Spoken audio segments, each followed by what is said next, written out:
So our first speaker, who's going to set the scene for us, is Tim Edwards from Hariba Myra. He's a senior consultant in connected and autonomous vehicles at Hariba Myra. His work with Myra has addressed many aspects of automotive verification and validation, from low-level embedded systems through to large-scale proving ground development. He remains very active in R&D to support the CAV deployment. And I'll hand over to Tim. Thank you. Yep, thanks, Mike.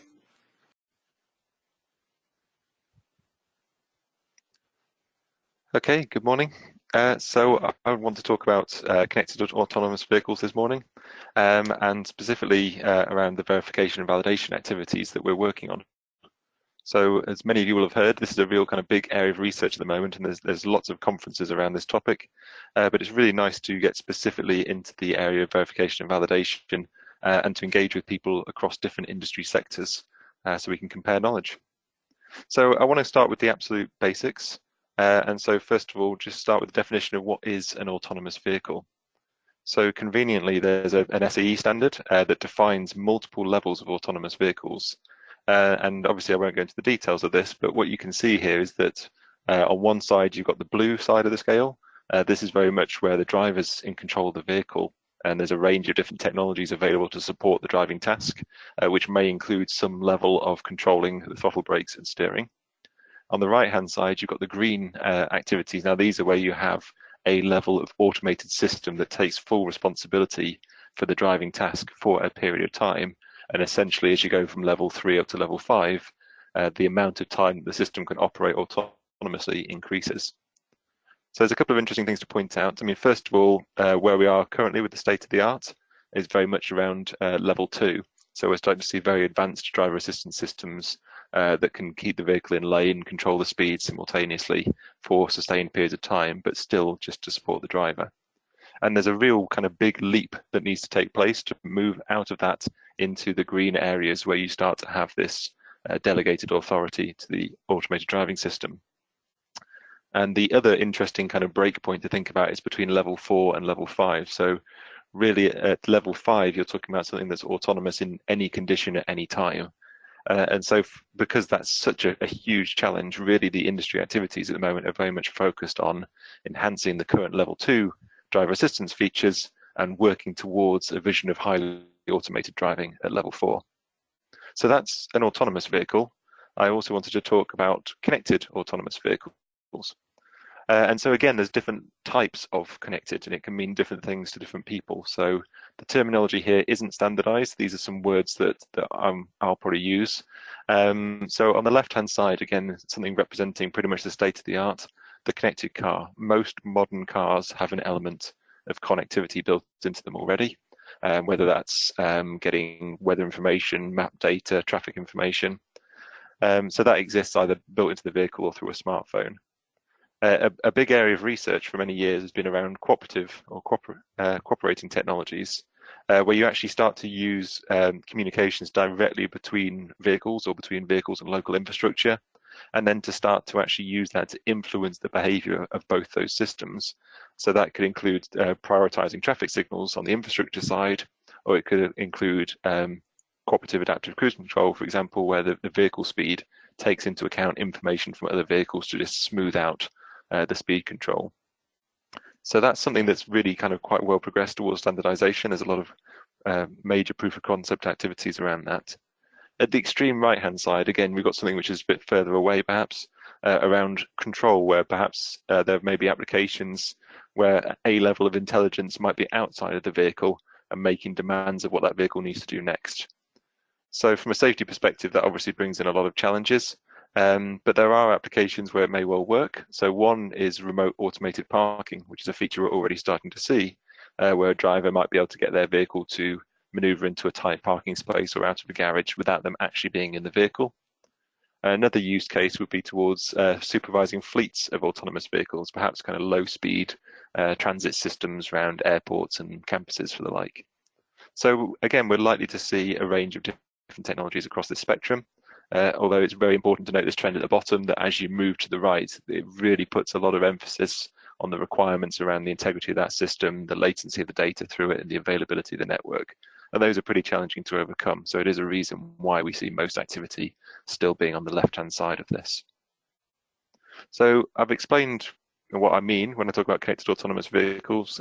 Just the final kind of introductory point really is to remind ourselves actually why this is an important area of research and why so many people are investing their time and money in it. So first and foremost, we're looking towards a safety benefit. There are a lot of preventable road collisions. Having an autonomous system that's capable of kind of looking 360 degrees around the vehicle continuously at all times to ensure safe operation is a really appealing prospect and has the potential to prevent a lot of loss of lives, to reduce insurance claims and to reduce minor injuries as well. And all of those things have a knock-on impact to road networks. So all those preventable accidents can cause congestion. And equally, when you bring in the connected aspect, there's opportunities to actually enhance this even further and have vehicles take more account of their influence on the overall network to manage throughput in the most efficient way possible. And equally important really is mobility. So being able to optimize different types of transport service and be able to make on-demand transport available to a wider range of people is really important. And to make best use of the energy within a vehicle. So again, this idea of optimizing the speed and longitudinal control of a vehicle to make most use of the available energy. So there's a lot of reasons why we might want to do this. Now, there are technical challenges, and that's obviously the purpose of this talk today, specifically around CAV verification and validation. And when I was writing this slide, I definitely felt like I had kind of a bit of a split personality. So I've used this reference to Jekyll and Hyde. So the question really is, why all this fuss and what's the technical challenge around CAV verification? And I found myself kind of putting conflicting arguments together for the presentation. So on the one hand, there is a strong case that actually there's so much precedent within automotive, within aerospace, within semiconductors for established V&V processes that we should be able to take and adapt most of that to connected autonomous vehicles. But on the flip side, there are unique challenges. Some elements of the way in which CAVs deal with very complex environments, very diverse environments, is new and unprecedented. So new things will be required. So rather than take one of these kind of polar positions, my view is very much in the middle ground, that actually there's a huge amount we can learn, but there is some unique aspects and we do need to make sure we capture which ones those are and dedicate some new research effort around those. So just going a little bit further into what those challenges are, I've kind of identified three main categories. On one hand, we have complexity. So we're looking at increasingly complex systems, distributed electronic and software systems around a vehicle, managing ADAS and autonomy and connectivity. As we move particularly to higher levels of automation, we get this requirement around availability. So continuous availability of the system to ensure nothing hazardous occurs due to a system malfunction. We're looking towards the introduction of machine learning techniques into these systems, which bring their own challenges. And as we bring in the wireless communications aspect and start to rely on external services and communications from other entities, that obviously increases the size of the problem we're dealing with and the complexity that goes with it. So just sheer complexity is one of the challenges. Another challenge is around integrity. So obviously the severity of a failure mode in an autonomous vehicle could be very significant.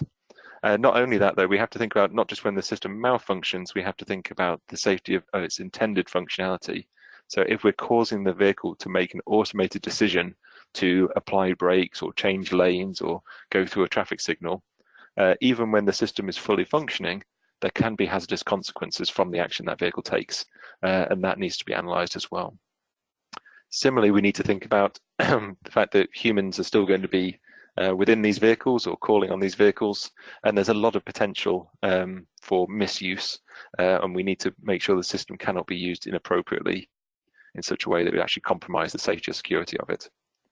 And finally, we need to think about the whole life of these vehicles and what it means, what the implications are around maintenance, in-service support, and the continuous kind of high quality operation of the systems. So the third and final category that I identified was around diversity. So we're looking at being able to automate a driving task, but there's the rural environment, the urban environment, the highway environment. There's different weather conditions, there's different traffic scenarios. If you think internationally about different signs, different driving styles, there's just so much variability in the conditions the vehicles will have to cope with. So there's a lot of complexity there. And this extends not just to defining all the tests that might need to take place, it also impacts how you work out where a test has been successful.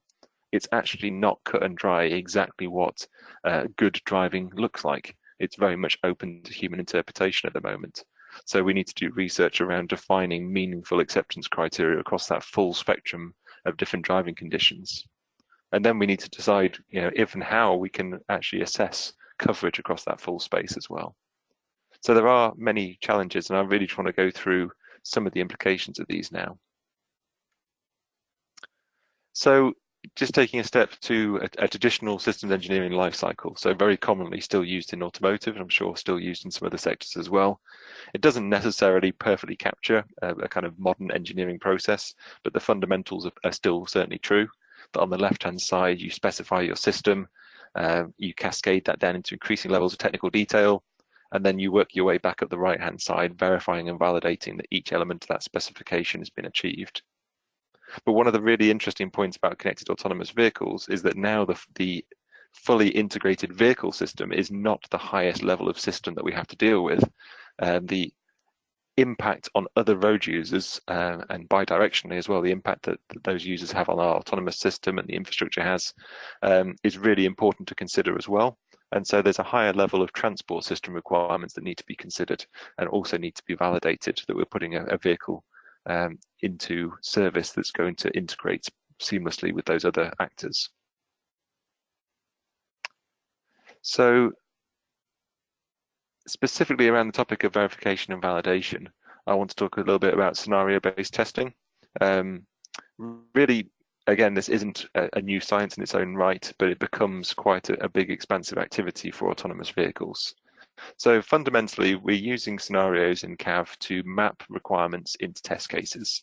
And the reason we're doing this is because we start to find requirements which are very, very broad, and it really hooks onto this diversity topic that I mentioned. So a requirement may involve, for example, the perception of a lane marking, but the test cases need to reflect all the different conditions in which the lane marking may be challenging, maybe due to corner radius or the quality of the lane marking or the weather condition. And so we use scenarios to expand in a controlled way the requirements into a cohesive set of test cases. One important point is obviously making sure the requirements themselves are representative. And so there's an interesting point here around the concept of an operational design domain. So this is a very commonly used term in the CAV industry at the moment. And really this is a way of bounding, certainly in the short term, which conditions a CAV system will be able to cope with. So we have your traditional set of user requirements. They're going to define the behavior we need the vehicle to have. And then from the operational design domain, we can inherit the environments in which the system needs to exhibit those behaviors. So you can imagine you can kind of matrix those two things together and you end up with a very large set of requirements and scenarios. So it's really important to then think about constraining that set of scenarios. One way to think about this is through functional decomposition. So for example, the way in which we assess the perception technology, the ability to see the road, to see the other road users, will require an emphasis on different elements of the scenario, so very much the visual side, whereas the path planning might be able to be tested with a real level of abstraction away from the visual details, and going even further still into the actuation, how the vehicle's really being controlled, you can probably test that in complete isolation from some of those details. So we don't necessarily need to test all system elements and functions in all levels of scenarios. We can use decomposition to constrain the problem.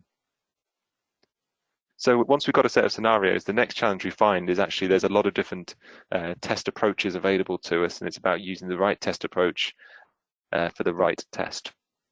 So there's two key motivations that kind of universally apply probably to all testing, to be honest. So one, there's always motivated to test early. The sooner we can find any vulnerabilities in our system, the lower the rework cost and the redesign cost is going to be to mitigate that issue. And certainly we've seen across all attributes in the automotive sector a move towards virtual and simulation-based test methods. And so there's a very strong motivation to do that as well, and to be able to reduce the cost and also reduce the time to do this kind of big burden of testing. So simplistically, you can say that if I've got any given system here, the big question mark, whatever it is, we've got a given system, we've defined a set of scenarios we want to test, we're going to have a range of test options. So this is a simple set of 3 that I've given here, but the reality is there's many, many stages of testing in an automotive development program. So the examples I have are software in the loop, hardware in the loop, and proving ground. So nominally, if I want to divide my scenarios across those, I need to think about gaps. Each of these test methods is going to have some advantages and disadvantages. So we need to make sure that if there's something perhaps I can't test in simulation, maybe my weather models aren't sufficiently realistic, then I might want to push that test forward to a hardware integration level test. The other reason why I might have gaps in my test capability is that actually I'm testing at different levels of system integration. So at one stage, I'm just testing a single module software or introducing an element of hardware. By the time I get to the proving ground, I'm probably exercising the full vehicle.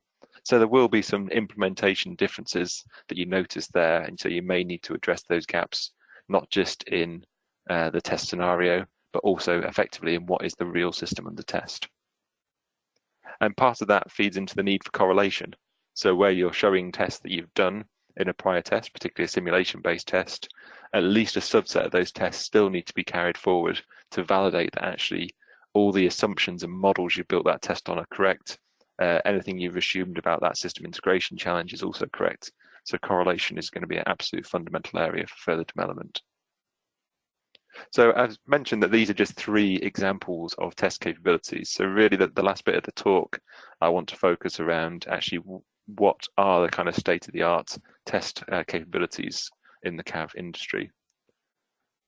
So hopefully I've stressed all the way through this really that it's not one single test capability. We need this connected ecosystem of different test capabilities, and we're very lucky in the UK at the moment. The UK government is fully engaged with this requirement and this need to drive the CAV industry forwards with robust testing. And there's actually a body called Zenzik, which has been specifically started to support and enhance that UK offering around testbeds. And so this is something Myra are very engaged with, and we're looking at activities across the spectrum from simulation, controlled proving ground environments, including potentially some off-highway environments, all the way through to the public road environment.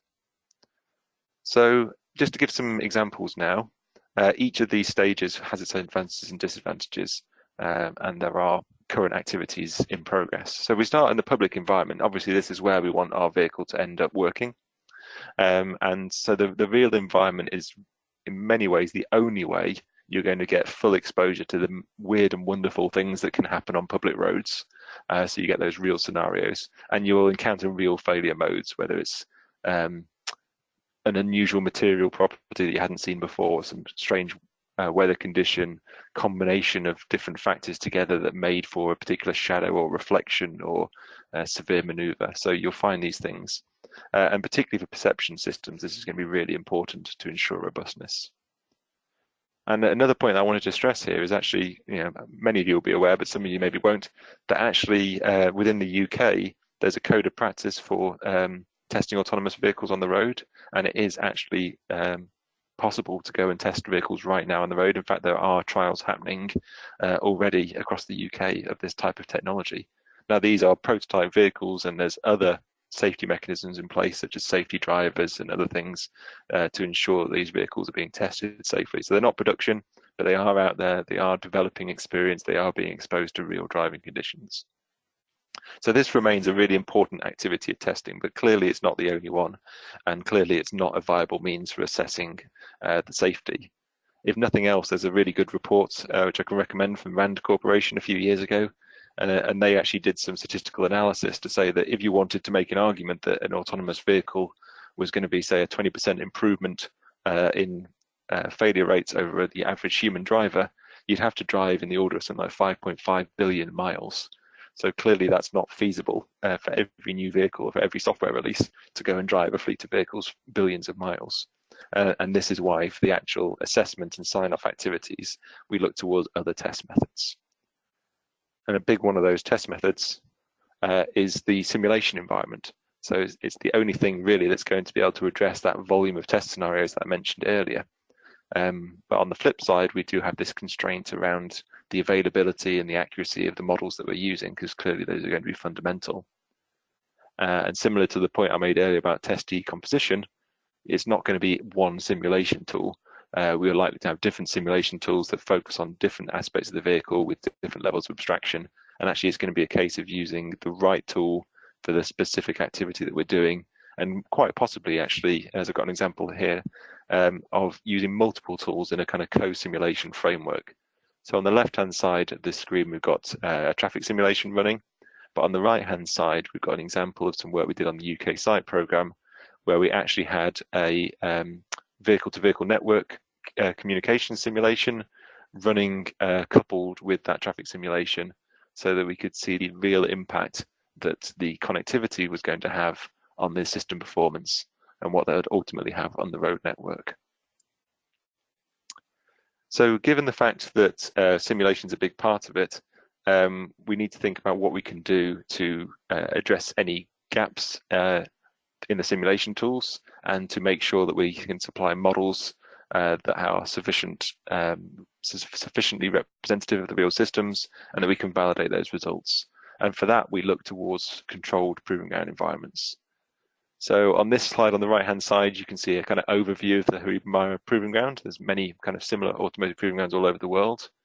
And on the left-hand side, you can see an example of a CAV test from the UK Autodrive project. So this was a highway scenario with an autonomous vehicle following and overtaking in motorway-type driving conditions. So that in this particular example, it was a good validation that the full vehicle level systems were completely integrated, running appropriately in real time, and able to genuinely control the vehicle. But equally, we can use these type of control proving grounds to do tests and to properly characterize and measure the models that go into simulations and do this correlation activity that I've been stressing. So this is a traditional automotive proving ground. You can see we can replicate a level of realistic driving environment, but that's not really what the typical proving ground was designed for. It was typically designed to stress a single attribute of a vehicle at a time, whether it was durability or noise or vibration or something else. What we need now is these controlled environments to represent the complexity of the real world. So at Hariba, for example, we have within our proving ground a city area, which was designed, and it's been open and operating since about 2011, designed to replicate realistic urban scenarios. And actually, there's an activity under the Zenzik program at the moment called Park It, where we're actually going to be enhancing that capability. So as the name implies, we're looking to focus more on the parking scenario, introducing a whole range of indoor, outdoor, and on-street parking capabilities. But we're also looking to enhance the kind of richness of that urban environment as well, and make sure it's kind of more representative.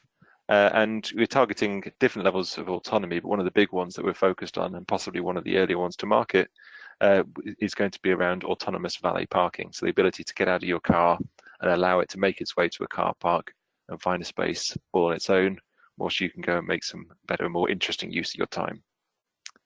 So that's one activity we're doing. At the other end of the spectrum, we have another Zenzik program called Ticket. And so Ticket is really quite the polar opposite. It's hard to tell from this little artist's impression, but the facility you're looking at on the right-hand side there is over 1 kilometre in length, and its widest point over exactly 300 meters wide. So the idea of this much bigger space is that we can't design every single type of intersection, motorway and corner within something like the city circuit on the left-hand side there. There's always going to be a need to test some different scenarios. And so the idea of Ticket is that we can actually rapidly reconfigure the space with temporary lane markings, temporary building structures and street furniture, and mock up a much wider range of scenarios.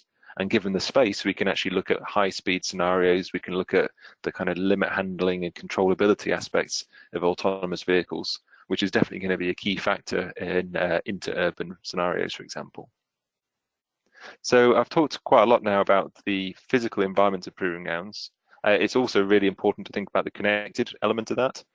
So both these facilities will have the capability to provide a whole range of different standardized network communications, and to be able to kind of manipulate the availability of those as well, to also reconfigure those to generate many different test scenarios.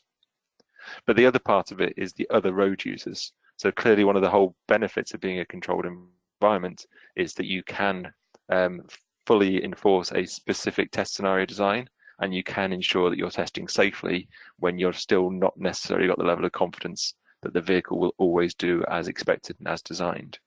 So for that reason, we also need test assets that can create other road users. So there's a couple of videos here. So top left, you're looking at what was the state of the art a couple of years ago, perhaps. It's a simulated rear end of the vehicle, and you can see there's a car kind of repeatedly crashing into it. So it's being towed along, so you can put it into different speed profiles, but if you do have that impact with it, it's soft and just bounces out of the way. On the right-hand side, you can see what's actually represents the current state of the art. So what's happening here is that lead vehicle, whilst it looks much more representative of a real vehicle, is not in any way real. It's effectively a kind of flying carpet robot underneath that, very low profile robot base.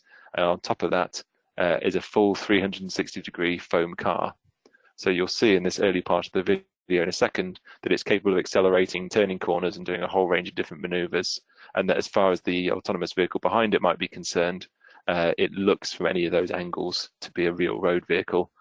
So you can do different kind of following in corners, hard braking, lane changing type maneuvers. And if the worst does happen, that foam vehicle on top literally just disintegrates and you can just drive straight over that low profile robot underneath, just like a small speed bump. So yeah, there's a lot happening in terms of improving automation, and we're moving towards having multiple actors in kind of synchronized and complex traffic scenarios. But obviously, we don't only encounter passenger cars. Another important aspect is around what we call vulnerable road users.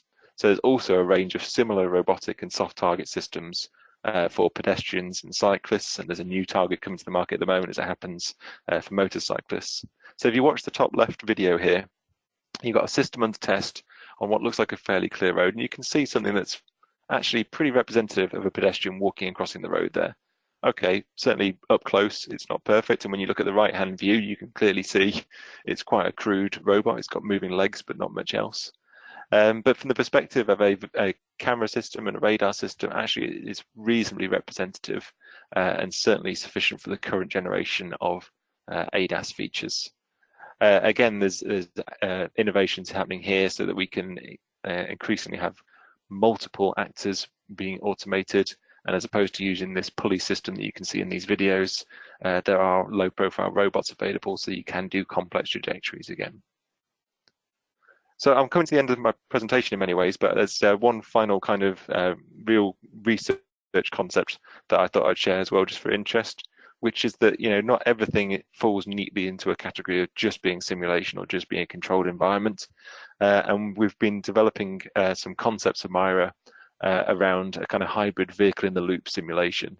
So this is designed really to address that vehicle integration challenge that you get as you move from simulation to hardware testing. So you've got a real autonomous vehicle, one that Myra have developed as a prototype, driving around. And when you look at these virtual screens, the white box is the real vehicle. The yellow ones, you can see, are not in the real footage. They are simulated vehicles that are being presented to the autonomous vehicle through the different system interfaces, and therefore we can see that that autonomous vehicle can exercise a whole range of different behaviors. So the examples that have just been playing here was merging in at a T-junction, and perhaps if I replay the one on the right, you can see the white vehicle, which is the real vehicle at the bottom, driving along. There's a yellow vehicle in front of it, which will make an emergency braking maneuver. And then our autonomous vehicle on the track, even though no one's around, also applies the brakes. So this is just a stopgap, really, in many ways. It's a way of just validating, first of all, as I say, that real hardware integration hasn't been a limiting factor in your simulation tests. And it's a very nice way of just demonstrating and validating the basic maneuvers of the vehicle at that fully integrated level. So can it brake? Can it lane change? Can it merge with traffic? Again, before you start putting it into a world with real actors. So I've whistled through a whole range of different activities, and I've shown a number of pictures and videos. So I do want to just give some brief acknowledgements to some of the organizations and projects that we've been working with. So first and foremost is the Centre of Connected Autonomous Vehicles, is the UK government body responsible for this area of technology. They've been looking at legislation, they've been investing a lot in research initiatives. On the right-hand side, I've mentioned Zenzik a few times, focusing specifically within the CAV testbed activity. And then underneath that, you've just got some of the projects that I've taken evidence from today. So UK Auto Drive and Human Drive are big CAV pilot programs. You've got Ticket and Park It, which are testbed initiatives. I've shown some examples from UK Site and Midlands of Future Mobility, which are focused on public road developments. And VeryCAV and Savvy are really getting into the details of the processes and methods that we're going to need. So my final summary really, really from this slide, maybe 3 key points that I really want to leave with you. First of all, verification and validation is just one part of a robust requirements-driven engineering process. A very important part, but we need to think of it in the context of that whole engineering cycle. Secondly, we have a big and fairly unique challenge in CAVs to be able to define scenarios that capture the complexity of the real world, and then to say, actually, it's probably not realistic to test every single variant of that. So then we need to impose some meaningful guidance on what test coverage needs to address. And then the third and final point, as I've really just been showing with the previous examples, is that all test activities are going to have some limitations and dependencies. So again, we need to look at this holistically and make sure that we can take evidence from different test activities and put it together to make a comprehensive safety argument. So on that, I'd like to leave it there. So thank you very much for your attention. Thanks.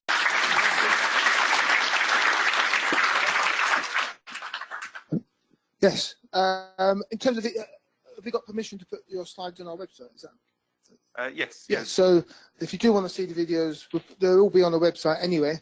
And have you got your own laptop that will run these? Yes. So maybe what we can do during the coffee break is to make sure those videos, and we'll give a 5-minute warning so people can come and see the videos if you want. Is that okay? Yeah, absolutely. So when you get your coffee, we'll tell you if we're going to, when the videos will be on, so you can come and see the videos. So we've got about 3 or 4 minutes for questions. Right. Where's there, Paddy? Do you want to introduce yourself as well? Hi, I'm Paddy McCarthy from Infineon Technologies, verification, chip verification. I noticed as soon as you talked about simulation, I was wondering, do you have, is it mainly deterministic tests, or do you have randomized, have the system kind of put together scenarios in a random fashion to get the things that people wouldn't think of?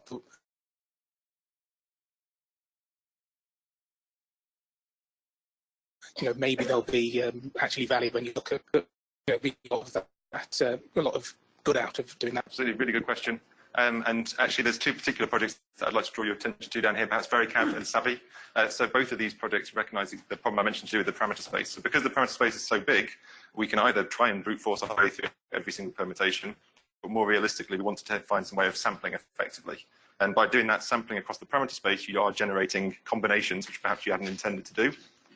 And we do have a bit of a process which we've been looking at from the Savvy project, where we look at taking a requirements-driven approach to make sure there are particular parameters that we are intending should influence our performance, or particular parameters that we've looked through safety and said these are reasonably likely to have an impact on our performance, but they're unintended to do so. We want to make sure we cover those. But there's all these other parameters that could happen, the kind of unknown parameters that we also want to liberally kind of randomize on top of that. Just to give you I think the context of the question is that in about 20 years ago, hardware verification engineers started using constrained random. Yeah. And a lot of people here in this room will be used to using constrained random. We're actually working on 2 CAV projects as well, where we're using constrained random test bench to drive the simulators. Yeah, absolutely. So in the case of Savvy, I can point you towards Ross, who's in the audience from Vertisan. So he's, again, from the semiconductor industry, applying constrained randomized testing in Savvy. And I think we have Fortelix later today, who also take a constrained randomized. We've got time for one more question. Thanks, Jim. Hello, my name is Alistair from AMS. I've got a question really related to your concept of reuse of verification and test. Is it industry-wide? Can you borrow a test case from one supplier and reuse that? How do you see things going in that direction?